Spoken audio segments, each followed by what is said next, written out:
Tahun 2020, bulan September tanggal 14, saya menjalani operasi pengangkatan tumor usus besar di RSUP Dr. Sarjito, Yogyakarta.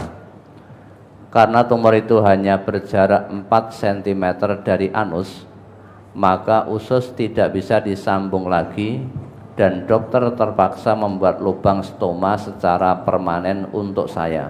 Kayaknya dulu yang bertanya langsung, Bapak yang bertanya langsung di sini dulu sepertinya. Ya, itu keadaan, tapi tidak apa-apa, monggo diulangi. Dan saya harus menggunakan kolostomi, ibarat pompa yang sudah tidak ada klepnya, maka angin dan kotoran keluar tidak terkontrol lagi.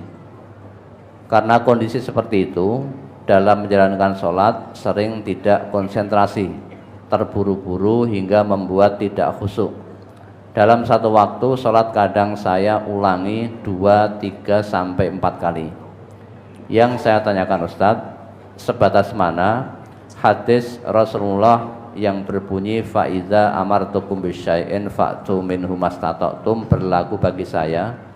Apakah ketika saya mau sholat, stoma sudah saya bersihkan, kemudian saya ganti kolostomi yang bersih, berwudu, kemudian sholat? Saat sholat benar-benar terasa keluar angin, keluar kotoran, namun tidak saya batalkan sholat saya. Saya selesaikan sampai salam. Apakah sholat saya sah? Terkadang baru selesai wudu terasa angin keluar, kotoran keluar. Yang demikian itu bagaimana Ustadz? Demikian, mohon solusinya. Ya, semaksimalnya begitu. Fattakullah mastata'tum, kalau mau sholat bersihkan. Bersihkan, ganti dengan yang suci, yang bersih. Kemudian wudu kok terasa keluar, sholat terasa keluar, ya sudah, tidak perlu dibatalkan, tidak perlu mengulang lagi, terus. Jadi kalau mau sholat dibersihkan, ganti dengan yang bersih, yang suci, kemudian wudu. Pas wudu belum selesai sudah terasa keluar lagi, ya terus lanjutkan wudunya.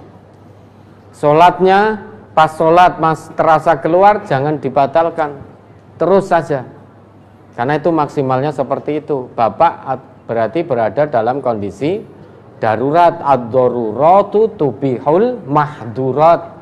Keadaan darurat itu membolehkan hal-hal yang terlarang dalam kondisi normal. Jadi kewajiban-kewajiban syariat kita itu berlaku normal kalau memang kondisi kita normal. Kalau di luar batas normal, maka kita masuk dalam kondisi darurat. Sedangkan dalam kondisi darurat, ingat agama kita Islam, segala kondisi ada solusinya.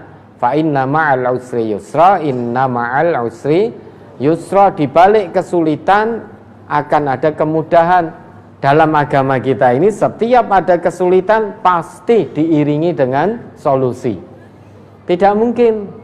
Karena agama ini diturunkan oleh Allah bukan sebagai beban untuk kita, namun sebagai pemberi peringatan agar kita bertakwa kepada Allah.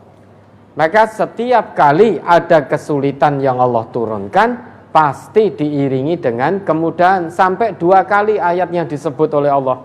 Fa inna ma'al usri yusra, inna ma'al usri yusra. Sebetulnya cukup hanya sekali, namun di situ sampai diulang 2 kali oleh Allah untuk menekankan bahwa setiap kesulitan yang Allah turunkan pasti disertai dengan banyak kemudahan. Termasuk kondisi panjenengan ini, kondisi di luar batas normal, maka masuk wilayah darurat. Sedangkan ad-daruratu tubihul mahdurat. Keadaan darurat itu membolehkan hal-hal yang terlarang dalam kondisi normal. Tidak perlu dibatalkan, tidak perlu diulang lagi, sudah terus saja. Nanti kalau mau masuk waktu sholat berikutnya, ya bersihkan lagi, ganti, kemudian wudu dan sholat lagi. Ya, ada lagi.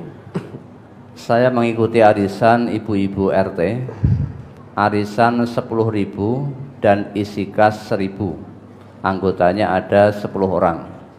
Kas ini dipinjamkan pada anggota dengan kesepakatan bersama. Misalnya pinjam 50.000, ngangsurnya 60.000 selama 6.000 selama 10 kali. Kelebihan dari hutang pokok ini pun dipakai untuk semua anggotanya juga.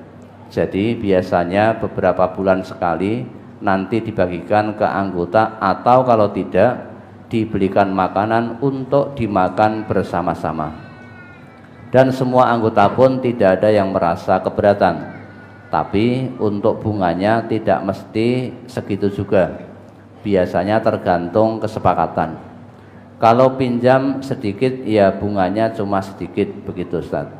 Kalau misal pinjam 30.000, setiap ngangsurnya 3.600. Apakah ini termasuk kategori riba?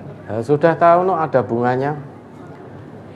Hindari, pokoknya ya, kalau ini warga MTA, hindari pinjam meminjam yang memakai bunga sekecil apapun bunganya. Karena biar bagaimanapun kalau itu bunga, itu berarti riba. Hindari pinjam meminjam yang memakai bunga. Salah satu langkah maksimal kalau harus dan memang harus untuk pinjam meminjam, usahakan pinjam di lembaga keuangan syariah. Insya Allah di situ sudah diterapkan prinsip-prinsip syariah. Kalau sudah diterapkan prinsip syariah, berarti riba sudah tidak ada, karena tidak ada bunga. Ya, mudah-mudahan bisa dipahami ini.